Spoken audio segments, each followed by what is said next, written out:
Manifestantes que ocupam as frentes dos quartéis há mais de 40 dias anunciam um último ato para este domingo e segunda-feira.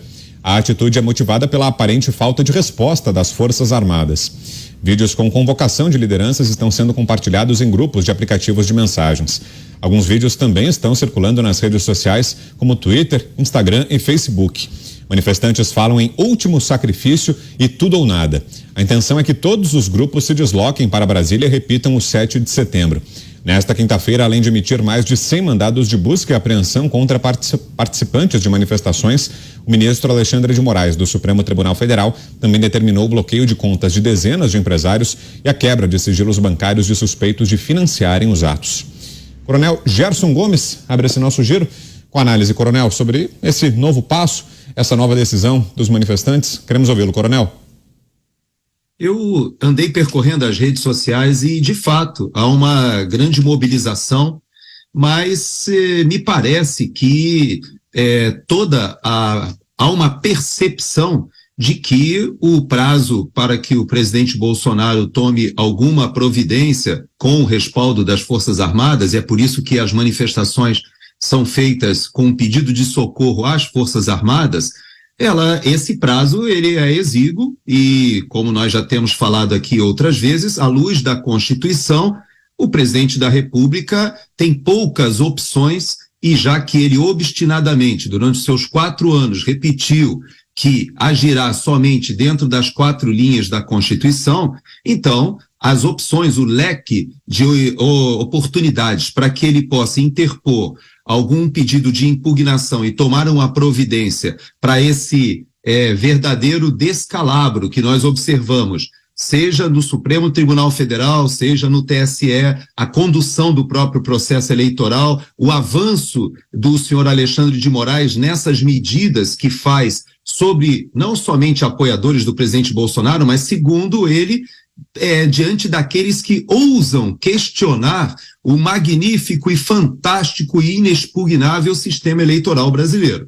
Eu também não vou falar nesse assunto, porque eu sei que esse assunto está vedado, não pode ser trazido à discussão, mas os manifestantes, eles demonstram nas redes sociais que eles não têm esse assunto como pacificado e continuam com a sua desconfiança e continuam com a sua percepção de que houve um processo eleitoral no que diz respeito à eleição, ou particularmente à eleição presidencial, um processo que foi eivado de irregularidades. Então, esses manifestantes, que agora estão sendo atacados pelo ministro Alexandre de Moraes, e que inicialmente caçou redes sociais, multou um caminhoneiro, multou um empresário, depois prendeu o empresário, prende um líder indígena, agora já prende inclusive deputados estaduais. Todo esse processo de escalada, ele parte do pressuposto de que o senhor Alexandre de Moraes está defendendo a democracia. Se não fosse trágico esse ambiente, nós poderíamos dizer que era surreal, que era algo kafkaniano, mas na realidade o que nós vivemos no Brasil é um estado de exceção perigosíssimo e que alguma coisa realmente precisa ser feito. E esses manifestantes estão ali no seu, talvez, último grito antes do término do prazo do presidente da República. Hoje você está aqui em São Paulo com a gente, né, Zé? Mas pelo visto, quando voltar a Brasília, começo da semana que vem, vai se deparar com esse cenário bem tenso, né? Esse último ato convocado agora pelos manifestantes para domingo e segunda-feira. Brasileiros, né? Brasileiros firmes. O direito à manifestação é garantido claramente pela Constituição. Garantido. Esta convocação, ela é espontânea demais. Eu fui algumas vezes na manifestação lá em frente ao quartel-general e fiquei, assim, impressionado com a capacidade deles de resistência e principalmente com a força que vem de fora. Pessoas ligam de todos os lugares, como eu posso ajudar? Né? O que eu posso mandar para aí? Alguns, olha, vou mandar para aí 2 bois para ajudar na alimentação. Outros cozinham, alguns médicos montaram até consultório lá para atender de graça, dentista, ou seja, uma mobilização nunca vista na história desse país. E uma mobilização espontânea. O que eu cobro todos os dias é a participação de líderes onde estão os líderes brasileiros, com medo de perder mandato, com medo de serem mal interpretados, de chamados de golpistas, sei lá. O certo é que eles não estão liderando essas pessoas, esses brasileiros, esses patriotas que estão procurando uma saída. Vão para as portas das instituições militares, né? E em todo o país eu tenho notícia de que onde tem um tiro de guerra comandado por um subtenente lá no interior, tem gente indo lá. E a força do Exército, da Marinha e da Aeronáutica, a força das Forças Armadas está intacta. Há uma união.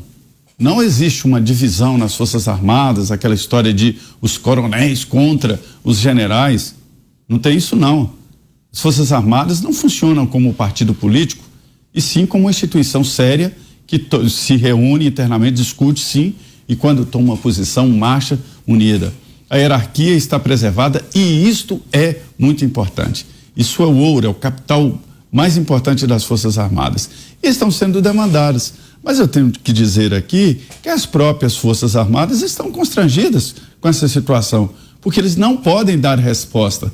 Sabe quando alguém te pede algo que você não pode dar e acha que ele tem o direito de pedir?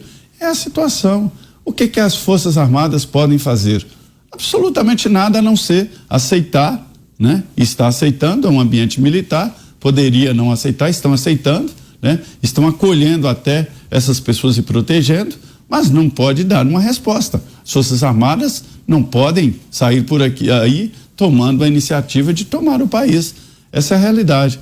E esse ato é muito importante, muito importante. Mesmo se não mudar, e pode mudar, mesmo se não mudar, joga nas costas do próximo governo esta responsabilidade e este grande alerta. Olha, existem pessoas te olhando, o povo está nas ruas, está te observando, e isso é importante, essa cobrança.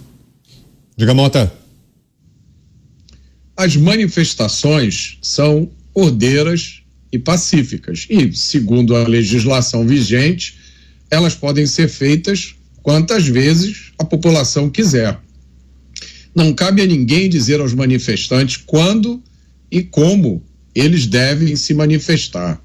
Existem 3 razões principais por trás dessas manifestações. A primeira é um repúdio à figura apresentada como eleita. A segunda razão são as medidas autoritárias contra a liberdade. A terceira razão é um assunto proibido, eu não posso falar nele aqui. Há muitas análises e diagnósticos diferentes sobre a situação atual do Brasil, mas pouca gente acredita que essas questões possam ser simplesmente varridas para baixo do tapete, porque existe nas ruas um sentimento de indignação, de revolta e de repúdio. Esse sentimento não é determinado por nenhum líder. Eu vejo muitas pessoas com dificuldade de entender isso. Elas ficam buscando líder, elas ficam reclamando que não existe um líder, né? Acham que isso é um problema, porque se existisse um líder... Mas esse sentimento vem da população, vem do cidadão comum brasileiro. É um sentimento genuíno, ele é espontâneo e ele é muito forte. É algo que eu, na minha vida, nunca vi antes. E para mim, está absolutamente claro, é um fenômeno com o qual os políticos, a maioria dos políticos, não sabe lidar e que eles não conseguem interpretar.